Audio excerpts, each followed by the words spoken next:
నమస్తే, welcome to వలయం TV. Present మనము సోమాజిగూడ ప్రెస్ క్లబ్లో ఉన్నాము. ఇక్కడ ఈరోజు ప్రజా విప్లవ కవి, ప్రజాయుద్ధ నౌక గద్దర్ గారి సంస్మరణ సందర్భంగా ఈరోజు ప్రెస్ మీట్ అరేంజ్ చేయడం జరిగింది. ఇందులో భాగంగా గద్దర్ ఫౌండేషన్ నుంచి సార్ ఉన్నారు, వారితో మాట్లాడే ప్రయత్నం చేద్దాం. హలో సార్, నమస్తే. నమస్తే. అయితే ఈరోజు ప్రెస్ మీట్ పెట్టడం జరిగింది గద్దర్ గారి సంస్మరణ సందర్భంగా. అయితే ప్రెస్ మీట్ యొక్క ఉద్దేశం ఏంటి, ఆయన యొక్క ఆశయాలను ఏ విధంగా ముందుకు తీసుకెళ్తున్నారు? గద్దర్ ఫౌండేషన్ ఏర్పడిందే గద్దర్ ఆశయాలను, లక్ష్యాలను, విలువలను ఈ సమాజంలో పాదుకొల్పడం కోసం. దాంట్లో భాగంగా గద్దర్ సమగ్ర సాహిత్యాన్ని వెలుగులోకి తీసుకురావడం కోసం ఒక ప్రయత్నం చేశాం. ఇప్పటికే 7 పుస్తకాలను తీసుకొచ్చాం. ఇంకా వేలాది పేజీల సాహిత్యం ఉన్నది, దాన్ని తీసుకురావడం కోసం ప్రయత్నం చేస్తున్నాం. ఆ క్రమంలోనే ప్రధానంగా గద్దర్ ఫౌండేషన్ లక్ష్యం ఏమిటి అంటే, గద్దర్ స్మారక భవనం ఒకటి ఏర్పాటు చేసి ఈ ప్రజా కళలు, సాహిత్యం వాటిని ప్రిజర్వ్ చేయడం, సంరక్షించుకోవడము, వాటిని కాపాడుకోవడము, అలాగే గ్రామీణ ప్రాంతాలలో ప్రజా సంస్కృతిని, ప్రజా కళలను లేదా జానపద కళలను పెంచి పోషిస్తున్న లేదా తమ జీవనోపాధిగా కొనసాగుతున్న కళాకారులందరినీ ఒక తాటి మీదకి తీసుకొచ్చి వాళ్ళ సంక్షేమం కోసం కూడా పనిచేయడానికి గద్దర్ ఫౌండేషన్ పనిచేస్తుంది. ఆ క్రమంలోనే గద్దర్ గత 50 సంవత్సరాలుగా ఆడి పాడిన ఆడియో, వీడియో ఉన్నాయి, విజువల్స్ ఉన్నాయి. వాటన్నిటిని కూడా సబ్జెక్టు వారీగా కేటగరైజ్ చేసేసి వాటన్నిటిని కూడా ప్రజలకు అందుబాటులోకి తీసుకురావడం కోసం గద్దర్ ఫౌండేషన్ పనిచేస్తుంది. ఆ పని వేగంగా కొనసాగుతున్నది క్రమంగా. అలాగే ముఖ్యంగా గత వర్ధంతి సంస్మరణ సభలలో ప్రభుత్వము గద్దర్ ఫౌండేషన్ లేదా గద్దర్ స్మారక భవన నిర్మాణం కోసం నెక్లెస్ రోడ్లో ఒక స్థలం కేటాయిస్తామని, దానికి అవసరమైన ఫండ్స్ రేజ్ చేస్తామని చెప్పేసి హామీ ఇచ్చింది. కానీ ఇప్పుడు ఏదో సాంకేతిక కారణాల చూపి, వాటిని అడ్డుగా చూపి ఆ స్థలం అక్కడ ఇవ్వలేమని చెప్పేసి చెప్తున్నారు. నిజానికి ప్రభుత్వము ఒకవేళ నిజానికి గద్దర్ పైన ప్రేమ, అభిమానం, గౌరవం ఉంటే నిజానికి ప్రభుత్వము ఈ హైదరాబాదు కేంద్రంలోనే, మెయిన్ సిటీలోనే ఎక్కడో దగ్గర గద్దర్ స్మారక భవనం ఏర్పాటు చేయడం కోసము స్థలం కేటాయించే అవకాశాలు చాలా ఉన్నాయి.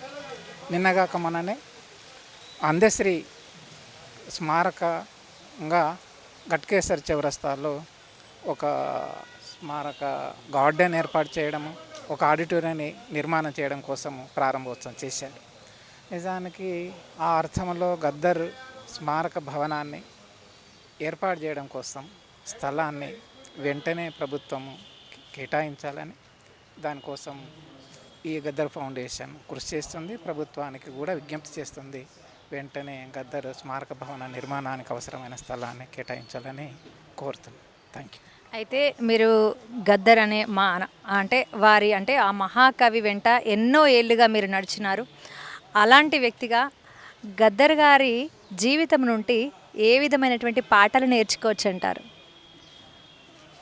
గద్దర్ జీవితము లేదా గద్దరు రచన, గద్దరు పాట, ఆట మొత్తంగా మానవ జీవితాన్ని ఎట్లా మానవీకరించుకోవడం కోసం అనే సారాంశం. దాంట్లో రక్తంతో నడుపుతాన రిక్షాన్ అనే పాట మొదలుపెట్టుకొని ఇప్పటిదాకా మారాలిరో మన సమాజం దాకా కూడా ఆగదు ఆగదు ఈ విప్లవం ఆగదు దాకా మొత్తంగా కేంద్రం ఏంటిదంటే మనిషి, ఆ మనిషి అట్టడుగు మనిషి, గ్రామీణ మనిషి, రైతు, ఒక రైతు కూలి, ఒక పేద.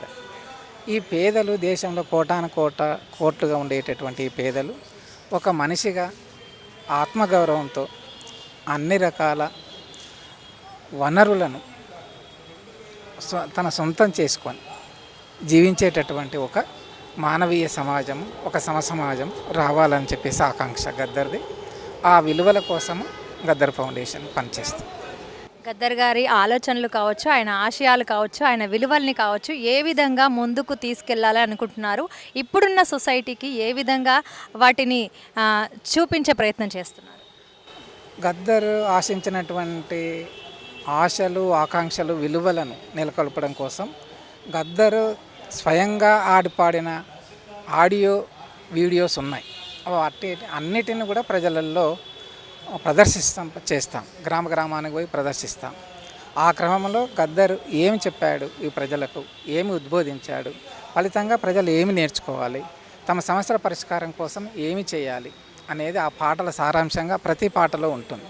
ప్రతి సమస్యల పరిష్కారం కోసం ప్రతి మనిషి తనదైన పద్ధతిలో ప్రతిఘటనించకపోతే, పోరాటం చేయకపోతే చరిత్రలో ఏ మార్పు రాలేదు.